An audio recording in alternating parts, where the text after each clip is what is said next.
नमस्कार दोस्तों, सुबह सुबह की सबसे पहली बड़ी खबर में आपको बताएंगे कि भाजपा ने भगवान जगन्नाथ का किया अपमान, राहुल गांधी का चुनावी रैली में बड़ा आरोप। जी हां दोस्तों, इसी प्रकार दूसरी बड़ी खबर में आपको बताएंगे कि लोकसभा चुनाव में इंडिया गठबंधन हासिल करेगा जनादेश, नतीजे के 48 घंटे के भीतर होगा प्रधानमंत्री का चेहरा चयन। और जयराम रमेश ने कर दिया बड़ा बयान, यहाँ पर दे दिया है। इसी प्रकार तीसरी बड़ी खबर में आपको बताएंगे कि डॉक्टर मनमोहन सिंह ने मोदी पर पीएमओ की गरिमा कम करने का लगाया आरोप। कहा किसी भी पीएम ने इतने खराब शब्द नहीं बोले होंगे। जी हाँ दोस्तों, इसी प्रकार चौथी बड़ी खबर में आपको बताएंगे कि मध्य प्रदेश कांग्रेस का प्रचंड जीत का दावा, जश्न की तैयारी शुरू, 1 क्विंटल लड्डू का दे दिया ऑर्डर, जिसको देख करके भाजपा की उड़ गई है नींद। इसी प्रकार पांचवी बड़ी खबर में आपको बताएंगे कि बीजेपी की नीतियों से देश बर्बाद, किसानों पर टैक्स की मार, कुल्लू में प्रियंका गांधी गर्जी। जी हाँ दोस्तों, यहाँ पर कुल्लू में प्रियंका गांधी ने बुरी तरीके से मोदी सरकार को घेर लिया और साफ साफ कह दिया है महंगाई और बेरोजगारी के मुद्दे पर मोदी सरकार कोई काम नहीं करती है। इंडिया गठबंधन अगर आएगी तो भारत देश की आम जनता के लिए काम करेगी, ना कि कुछ लोगों के लिए, पूंजीपति लोगों के लिए। आपको जो भी कुछ लगता है दोस्तों कमेंट जरूर बताइएगा। इस वीडियो को लाइक, चैनल को सब्सक्राइब करके रख लीजिए और कमेंट में जय हिंद जरूर लिखिएगा।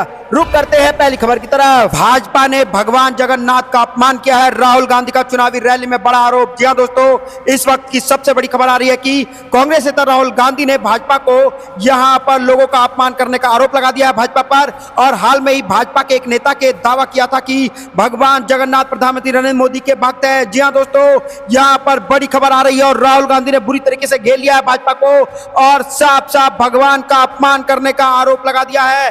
और राहुल गांधी ने कहा कि यहां पर भगवान का आरोप कर रही है मोदी सरकार और भगवान के बराबर एक आदमी को करने की कोशिश कर रही है।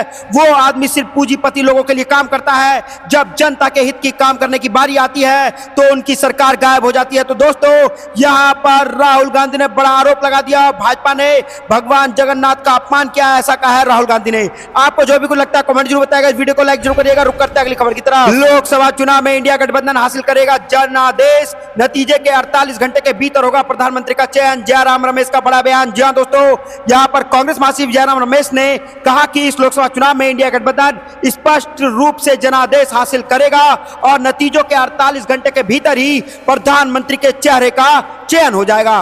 लोकसभा चुनाव के 7वें व अंतिम चरण के मतदान से पहले प्रचार के आखिरी दिन साक्षात्कार में रमेश ने यह भी कहा कि विपक्षी गठबंधन में जिस पार्टी को सबसे अधिक सीटें मिलेगी वह पार्टी अगली सरकार के नेतृत्व के लिए स्वाभाविक दावेदारी होगी।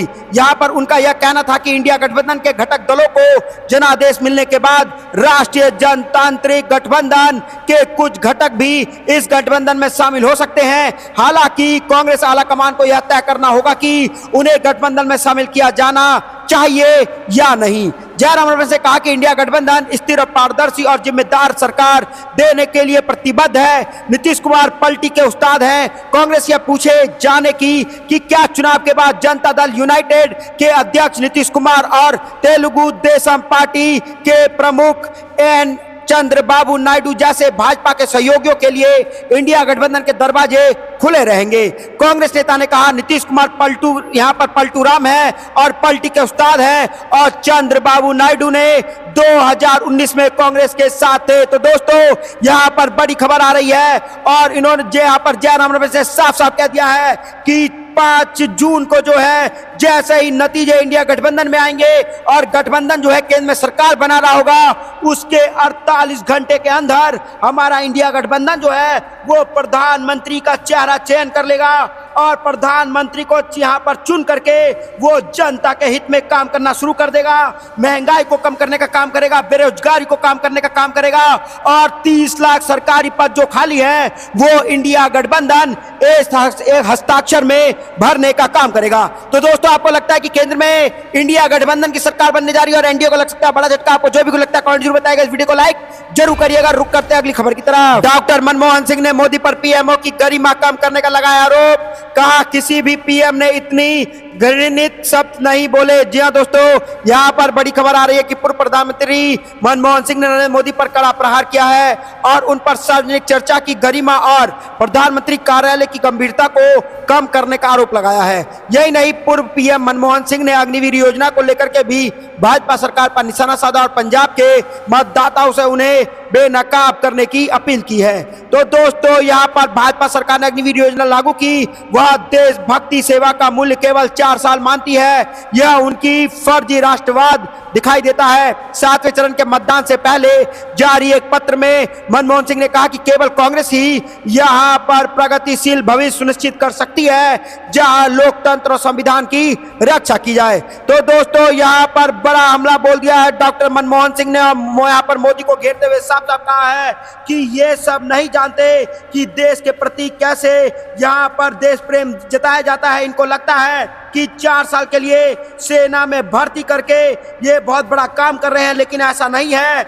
यहाँ पर सेना में जो है वो अग्निवीर योजना जो है वो सबसे बेकार योजना है, और अगर इंडिया गठबंधन की सरकार आती है तो यहाँ पर सबसे पहले अगर कोई योजना भारत देश से हटाया जाएगा तो वो अग्निवीर योजना हटाया जाएगा, जिससे भारत देश के युवा जो हैं वापस यहाँ पर 60 साल तक सेवा में यहाँ पर सेना को अपनी सेवा दे सके, देश को अपनी सेवा दे सके। दोस्तों आपको जो भी लगता है कमेंट जरूर बताएगा, इस वीडियो को लाइक जरूर करिएगा। रुक करते हैं अगली खबर की तरफ। मध्य प्रदेश कांग्रेस का प्रचंड जीत का दावा, जश्न की तैयारी शुरू, 1 क्विंटल लड्डू का दिया ऑर्डर। जी हां दोस्तों, यहां पर बड़ी खबर आ रही है कि मध्य प्रदेश के लोकसभा चुनाव में चारों चरण के मतदान पूरे होने के बाद से ही प्रदेश कांग्रेस जीत को लेकर के आश्वस्त दिखाई दे रही है। कांग्रेस के ज्यादातर नेता मध्य प्रदेश में 15 से ज्यादा सीटें जीतने का दावा कर रहे हैं, और खास बात यह है कि कांग्रेस को मिलने वाली सीटों की गिनती यहां पर गणित भी लोगों को बताते दिखाई दे रहे हैं। तो दोस्तों यहां पर कांग्रेस ने खेल दिया बड़ा खेला, और मध्य प्रदेश में भाजपा को लोकसभा चुनाव में बड़ा झटका लग सकता है। बता दें कि 8वीं लोकसभा के लिए अंतिम चरण का मतदान 1 जून को होगा, और उसके बाद 4 जून को नतीजे आएंगे। परिणाम से पहले मध्य प्रदेश कांग्रेस कार्यालय में जश्न मनाने की तैयारी अभी से शुरू हो गई है। प्रदेश कांग्रेस कार्यालय को चारों ओर से चमकाया जा रहा है। इसके अलावा जीत के जश्न के लिए कांग्रेस के 1 क्विंटल लड्डुओं का ऑर्डर भी दे दिया गया है। कांग्रेस कार्यालय को अंदर से लेकर बाहर तक चमकाया जा रहा है, रंग रोगन से लेकर के गार्डन तक को तैयार किया जा रहा है। तो दोस्तों यहां पर मध्य प्रदेश में कांग्रेस पूरी तरीके से तैयार है लोकसभा चुनाव के नतीजों के लिए, क्योंकि यहां पर मध्य प्रदेश में कांग्रेस जो है वो कई सीटें जीते जा रही है। क्योंकि हम आपको बता दें कि कांग्रेस के प्रदेश अध्यक्ष जीतू पटवारी और पूर्व प्रदेश अध्यक्ष कमलनाथ नेता प्रतिपक्ष यहां पर उमंग के साथ, और सीएम दिग्विजय सिंह लगातार प्रदेश में 15 से 20 सीटें जीतने का दावा कर रहे हैं। तो दोस्तों 15 से 20 सीटें मध्य प्रदेश में कांग्रेस पार्टी एक तरफा जीतने जा रही है। और दोस्तों यही नहीं, पूरे देश में इंडिया गठबंधन जो है वो कम से कम 250 से 300 पार करने जा रही है, और केंद्र में सत्ता इंडिया गठबंधन की आने जा रही है। और मोदी सरकार जहां पहले कहती थी 400 पार 400 पार, वो नारा खत्म हो चुका है, और 400 पार तो भूल ही जाए भाजपा, 200 पार करना भी अब की बार भाजपा मुश्किल में आ जाएगी, क्योंकि यहाँ महंगाई और बेरोजगारी से जनता परेशान है, जिसको देख करके अब की बार जनता वोट कर रही है, नहीं कि जुमलों को सुनकर के जनता वोट कर रही है। दोस्तों आपको जो भी लगता है कमेंट जरूर बताएगा, वीडियो को लाइक जो करेगा। रुक करता है अगली खबर की तरफ। बीजेपी की नीतियों से देश बर्बाद, किसानों पर टैक्स की मार, कुल्लू में प्रियंका गांधी। जी हां दोस्तों, यहाँ पर बड़ी खबर आ रही है कि कांग्रेस महासचिव प्रियंका गांधी वाड्रा ने हिमाचल प्रदेश के कुल्लू स्थित यहाँ पर कुल्लू में पहुंची, जहां उन्होंने जनसभा को संबोधित किया। इस दौरान उन्होंने भाजपा और मोदी सरकार पर जमकर निशाना साधा है। प्रियंका गांधी ने रघुनाथ बिजली महादेव और 18 करडू की जय यहाँ पर जैसे भाषण की शुरुआत की। कहा कि जनता, देश और लोकतंत्र सर्वोपरि है। प्रियंका गांधी ने कहा कि जहां नेहरू जी का आना होता था, इसी भूमि में जन संबोधन करना एक सौभाग्य है। हिमाचल प्रदेश सभ्य राजनीति और समाज का प्रतीक है। वाईएस परमार और वीरभद्र सिंह की याद आती है। तो दोस्तों यहाँ पर बड़ी खबर आ रही है कि उन्होंने आगे कहा कि कांग्रेस में जनता के प्रति श्रद्धा रही है, क्योंकि हमारे लोकतंत्र में जनता सर्वोपरि है। आज यहाँ पर रास्ते पर चल रहे हैं कई लोग, और मैंने आपदा और संकट के समय में देखा है कि यह हमेशा लोगों के लिए डट कर खड़े रहे। अब यहाँ पर विक्रमादित्य सांसद प्रत्याशी के रूप में आपके सामने हैं, और आने वाले समय में पूरी निष्ठा के साथ अपना कर्तव्य निभाएंगे। तो दोस्तों यहाँ पर प्रियंका गांधी ने जनसभा को संबोधित करते हुए कहा कि पीएम मोदी के पूरे कार्यकाल में यहाँ पर रोजगार बनाने का काम लगभग ठप हो गया। हमारे देश में आज सबसे ज्यादा बेरोजगारी है। चाहे आप कितनी भी मेहनत से अपने बच्चों को पढ़ा लिखा लीजिए, बेरोजगारी पूरे देश में फैली है। भाजपा की जो नीति है उन्होंने छोटे कारोबार को बहुत नुकसान पहुंचाया है। तो दोस्तों यहां पर प्रियंका गांधी ने साफ साफ कह दिया है कि आप बच्चे को कितना भी पैसा खर्च करके कितने भी अच्छे से पढ़ा लिखा लीजिए, लेकिन बेरोजगारी का आलम यह है कि रोजगार है ही नहीं, चाहे कितना भी टैलेंट हो। और जीएसटी ने जो है, नोटबंदी ने जो है वो छोटे मोटे बिजनेस को पूरा ठप करके रख लिया। अब यहाँ पर पर्यटन, हिमाचल प्रदेश में पर्यटन का एक बड़ा कारोबार था जो नोटबंदी और जीएसटी के चक्कर में वो भी ठप हो गया और छोटे मोटे कारोबार भी ठप हो गए। दोस्तों आपको जो भी कुछ लगता है कमेंट में बताएगा, वीडियो को लाइक जरूर करेगा। रुक करता अगली खबर की तरफ। अखिलेश यादव का सरकार पर तीखा हमला, बोले भाजपा के पीछे छिपे हैं सोनभद्र, चंदौली और बनारस के माफिया। जी हाँ दोस्तों, यहाँ पर बड़ी खबर आ रही है कि सपा सुप्रीमो अखिलेश यादव ने भाजपा सरकार पर जमकर हमला बोला है। संविधान, किसान और गरीब नौजवान के मुद्दों को उठाते हुए उन्होंने इंडिया गठबंधन के प्रत्याशियों के लिए वोट मांगे। यहाँ पर दुर्नीति को जिला बनाने और बहुपक्षित कन्नहर सिंचाई परियोजना को पूरा करने का वादा किया है। और करीब 30 मिनट के संबोधन में अखिलेश यादव ने लोकल मुद्दों को प्रमुखता से उठाया। यहाँ पर मुख्यमंत्री का बिना नाम लिए कहा कि 2 दिन पहले वह बड़ी बड़ी बातें करके गए हैं। जब वह खनन माफिया के खिलाफ बोल रहे थे तब सभी माफिया उनके मंच पर पीछे बैठे थे। सोनभद्र, मिर्जापुर, चंदौली और बनारस वाले माफिया आज भाजपा के पीछे छिपे हुए हैं। सोनभद्र में ऐसी लूट कभी नहीं रही। यह जिला सबसे ज्यादा बिजली बनाता है, लेकिन यहीं के लोगों को बिजली नहीं मिलती है। अखिलेश यादव ने कहा कि हमने अस्पताल बनाना शुरू किया था, कन्नहर सिंचाई परियोजना शुरू कराई, लेकिन इस साल सरकार ने उसे रोक दिया और यह लोग मनमर्जी से चल रहे हैं। वह अपने मन की बात कहते हैं और कहना चाहते हैं, लेकिन संविधान की बात नहीं सुनना चाहते और ना ही जनता की मन की बात सुनना चाहते हैं। समाजवादी लोग लगातार काम कर रहे हैं, जबकि भाजपा वाले केवल सपने दिखा रहे हैं। कहा कि जो लोग संविधान बदलने निकले हैं उनकी सरकार बदलने का मन देश की जनता ने बना लिया है। बाबा साहेब का संविधान आपको बचाना है। कहा कि आदिवासी मुख्यमंत्री हेमंत सोरेन को झूठा मुकदमा लगाकर सरकार ने जेल भेज दिया ताकि आदिवासी लोग डर जाएं और वोट देने ना जाएं। यहाँ के लोग भगवान बिरसा मुंडा के वंशज हैं जो किसी से नहीं डरते हैं। अखिलेश यादव ने कहा कि जब से यह चुनाव शुरू हुआ है लगातार गर्मी बढ़ रही है, तापमान 50 डिग्री तक कई जगह पहुंच गई है। जी हाँ दोस्तों, अगर कोई सियासी तापमान नापेगा तो भाजपा के खिलाफ सबसे ज्यादा तापमान यहां दिखाई देगा। इतनी धूप के बावजूद लोग पंडाल व मैदान के बाहर बड़ी संख्या में लोग खड़े हैं। ये लोग भरोसा दिला रहे हैं कि इस बार इंडिया गठबंधन विधानसभा भी जीतेगी और लोकसभा भी जीतने जा रही है। तो दोस्तों यहाँ पर बड़ी खबर आ रही है और साफ साफ अखिलेश यादव ने बोल दिया कि आपकी बार इंडिया गठबंधन की सरकार और भाजपा की सरकार हारने जा रही है। आपको जो भी कुछ लगता है कमेंट जरूर बताएगा। वीडियो को लाइक जरूर करेगा। रुक करता है अगली खबर की तरफ। गुजरात को सब कुछ मिला और बिहार को ठेंगा, इस बार जनता सिखाएगी सबक, भाजपा पर बरसे तेजस्वी यादव। जी हाँ दोस्तों, इस वक्त की सबसे बड़ी खबर आ रही है कि बिहार के पूर्व डिप्टी सीएम और आरजेडी नेता इस दिनों प्रधानमंत्री नरेंद्र मोदी और भाजपा पर लगातार हमला बोल रहे हैं। इस कड़ी में तेजस्वी यादव ने केंद्र सरकार को आड़े हाथ लिया है। पटना में मीडिया के साथ बातचीत के दौरान आरजेडी नेता ने कहा कि इस बार चुनावी मुद्दा महंगाई, बेरोजगारी, युवाओं को सशक्त बनाना है। बिहार ने पिछले चुनाव में इसको गुजरात से भी अधिक सांसद दिया और यहाँ 40 में से 39 सांसद इन्हें मिला, लेकिन इसके बाद बिहार को ठेंगा मिला और गुजरात को सब कुछ मिला।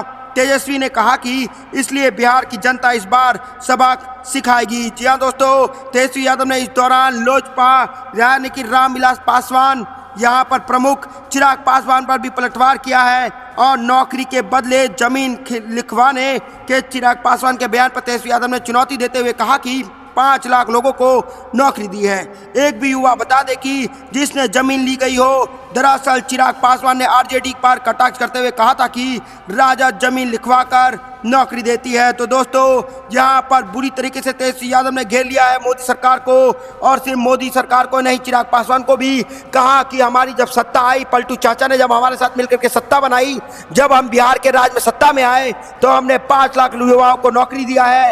एक भी युवा आके बोल दे कि हमने जो है अपना जमीन जो है किसी के नाम किया है तो हम मान जाएंगे।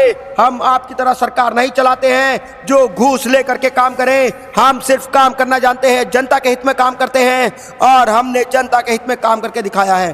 तो दोस्तों यहाँ पर बड़ी खबर आ रही है और साफ साफ बोल दिया है तेजस्वी यादव ने कि भाजपा अब की बार हारने जा रही है, एनडीए की सरकार जाने जा रही है, क्योंकि गुजरात में कम सीटें मिली थी लोकसभा ने और बिहार में 39 सीटें दी थी। लेकिन अगर काम की बात की जाए तो मोदी सरकार ने बिहार में कोई भी काम नहीं किया, सारा काम गुजरात को दे दिया।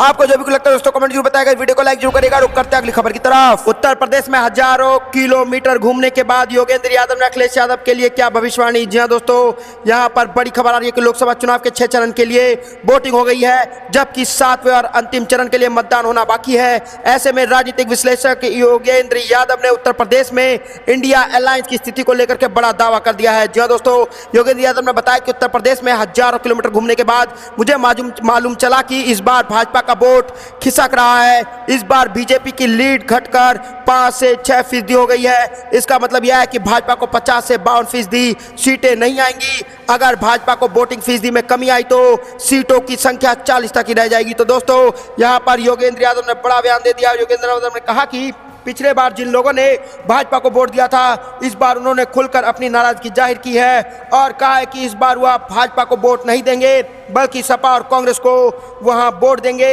इससे यह बात साफ हो जाती है कि भाजपा का यूपी में वोट खिसक रहा है। उन्होंने कहा कि मेरा मानना है कि पिछले बार भाजपा को 13% की लीड थी सपा भाजपा के मुकाबले। इस बार भाजपा की लीड घटकर 5 से 6% रह गई है, जो 50 से 52 सीटें हैं। अभी भाजपा ऐसे मोड़ पर खड़ी है कि जहां उनकी सीटें कब 50 से 40 हो जाए, इस पर कुछ कहा नहीं जा सकता है। योगेंद्र यादव ने दावा किया कि यूपी में कांग्रेस और सपा का गठबंधन कमजोर है, लेकिन दोनों के इंडिया अलायंस का हिस्सा बनने से यह फायदा हुआ है कि मुस्लिम वोटों के साथ साथ दलित वोट भी उनकी तरफ आ गए हैं। तो दोस्तों यहाँ पर साफ साफ नजर आ रहा है कि यूपी में भी भाजपा को लग सकता है बड़ा झटका।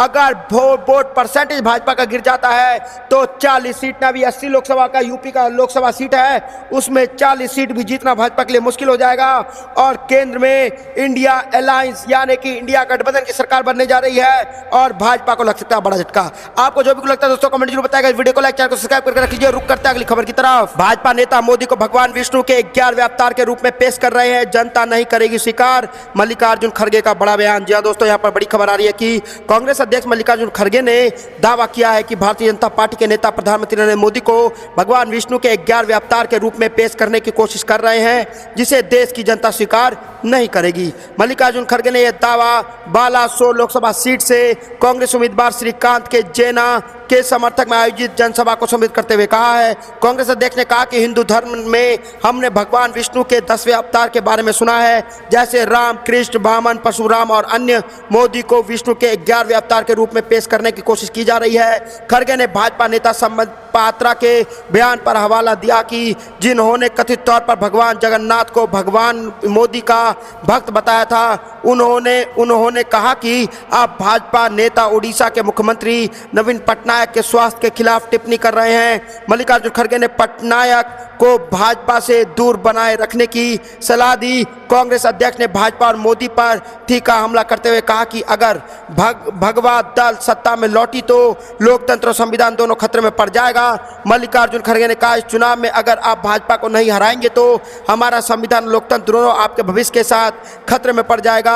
उन्होंने यहाँ पर SC ST OBC के आरक्षण को लेकर के देश की नीति के संदर्भ में कहा कि अगर भाजपा सत्ता में आती है तो इससे खतरा उत्पन्न हो जाएगा। मल्लिकार्जुन खड़गे ने मौजूदा सरकार की आलोचना करते हुए कहा, मौजूदा शासन में युवा सबसे अधिक पीड़ित में है। तो दोस्तों यहाँ पर बड़ी खबर आ रही है। मल्लिकार्जुन खड़गे ने घेरते हुए कह दिया कि आखिरकार कोई इंसान भगवान का रूप कैसे हो सकता है, इसका दर्जा देना भाजपा को हारने का काम करेगा और भाजपा मोदी को भगवान बनाने की कोशिश कर रहे हैं, बल्कि मोदी जी ने जो काम किया है वो जनता के हित में नहीं, बेरोजगार लोगों के हित में नहीं, महंगाई के हित में उसमें काम नहीं किया, लेकिन यहाँ पर पूंजीपति लोगों के लिए काम किया है। तो दोस्तों आपको जो भी लगता है कमेंट जरूर बताएगा। वीडियो को लाइक जरूर करेगा। रुक करता है अगली खबर की तरफ। मोदी ने चुनाव प्रचार में सांप्रदायिक एजेंडा चलाया है, भाजपा बंगाल में बुरी तरीके से हारेगी, तृणमूल नेता सौगत राय ने कहा। जी हां दोस्तों, यहां पर बड़ी खबर आ रही है कि तृणमूल कांग्रेस के वरिष्ठ सांसद और दम लोकसभा क्षेत्र से पार्टी के प्रत्याशी सौगत राय ने कहा कि यह एक ऐसा चुनाव है जो कई चीजें तय करेगी। केंद्र की वर्तमान सरकार तानाशाही प्रवृत्ति को दर्शित कर रही है और यहाँ पर जो है साफ साफ उन्होंने कह दिया है कि बंगाल में जो है टीएमसी की बड़ी जीत होने जा रही है और यहाँ पर भाजपा की हार तय है। और अब की बार जो है वो यहाँ पर, तो दोस्तों यहाँ पर बंगाल से बड़ी खबर आ रही है और साफ साफ देखा जा रहा है कि मोदी ने चुनाव प्रचार में सांप्रदायिक एजेंडा चलाया है। जी हाँ दोस्तों, यहाँ पर ध्रुवीकरण का काम किया है भाजपा ने, हिंदू मुसलमान का बंटवारे का काम किया था, मंगलसूत्र का मुद्दा उठाया था। ऐसे मुद्दा उठाने के बाद साफ साफ देखा जा रहा था कि क्या मानसिकता है भाजपा की और भाजपा आखिरकार क्या चाहती है। तो दोस्तों यहाँ पर अगर आपको भी लगता है लोकसभा चुनाव 2024 में बड़ा खेला होने जा रहा है और अब की बार बेरोजगारी महंगाई के मुद्दे पर जनता चुनाव में यहाँ पर वोट दिया है और अब की बार 4 जून को जो है वो इंडिया गठबंधन की सरकार बनने जा रही है और भाजपा के एनडीए सरकार को लग सकता है बड़ा झटका। आपको जो भी कुछ लगता है कमेंट जरूर बताइएगा। आपका हर एक कमेंट हमारे लिए इंपॉर्टेंट है जिससे हम एग्जिट और ओपिनियन पोल को तैयार कर सके। दोस्तों आपको जो भी कुछ लगता है कमेंट जरूर बताइएगा। इस वीडियो को लाइक, चैनल को सब्सक्राइब करके रख लीजिए। जय हिंद, जय भारत।